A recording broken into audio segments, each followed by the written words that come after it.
What's up, everybody? Welcome back to 5 Minute Rants, guys. I'm your host, Michael Abernathy. Welcome back to the AM.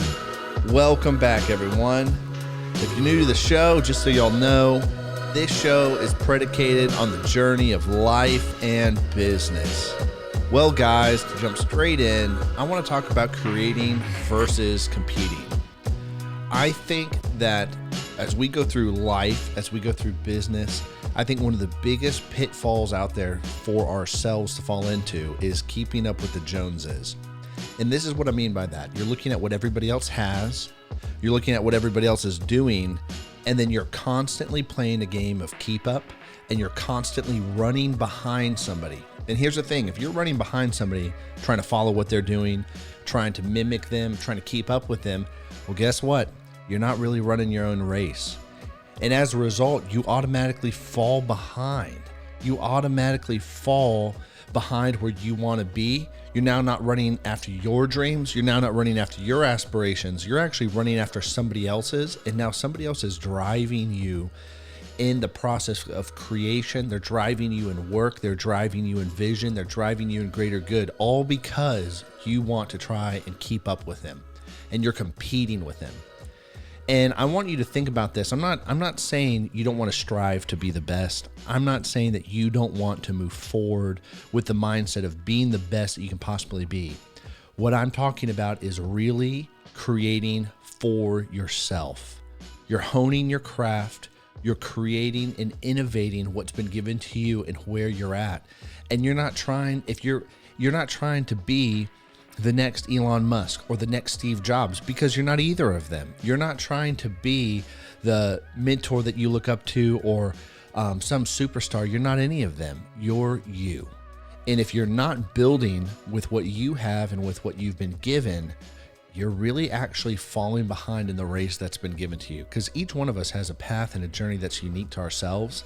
And if you're not running it for yourself, you're just following behind somebody else, hoping that life treats you well and hoping that life comes and celebrates you for it, which it normally does not.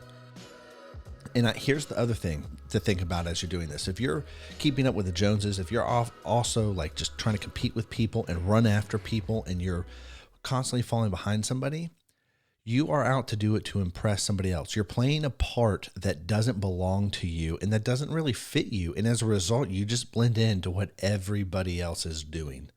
If you really choose to love yourself, if you really choose to build on what's been given to you and utilize your gifts and be content with who you are, right? Be content with your skill set, be content with your giftings, be content with who you are, and then build on those things. You are going to move so far forward, it's going to be astounding. And then as a result, you'll actually find that people want to talk to you more. Why? Because it's genuine, it's authentic. You're actually taking care of yourself. And everybody knows that that's really the natural order of things. If you listen to the episode about storytelling, Ty Hunt said this, and I think it's so true. His dad said that if I take care of myself and I take care of you, and this was when Ty was growing up as a little boy, if I take care of myself and I take care of you, and we take care of ourselves and our neighbors take care of ourselves, then everybody is taken care of. But if we're constantly trying to compete, if we're constantly trying to be like the next boss, so we go out and buy the next BMW and that next 3-piece suit so everybody knows that we're going to be the next CEO, you're not building anything. You're putting on a show. You're putting on an image to impress people that honestly don't have the impact you give them in your life. Listen to that. The people that you're trying to impress, they're not the most influential and most important factor in your life. They don't give you the biggest impact in your life. You do. And I'm not saying that people are not important. I'm not saying that your network is not important, that your connections are not important. But what happens is you're giving away your authority to drive, to build, to move forward, to create momentum in your life. You're giving it to somebody else based upon their approval. And that's broken. It's really broken. So anyways, guys, as you go throughout your day-to-day, just think about that. What are you actually really creating and what are you competing with? And if you start letting go of all the things that you're trying to compete with, right? You let go of trying to be the next Kobe Bryant or Michael Jordan. You let go of that because you're not them. You'll find yourself somewhere down the line, and then you'll realize that you are a highly gifted individual. Anyways, guys, I'll catch y'all on the flip side. Peace.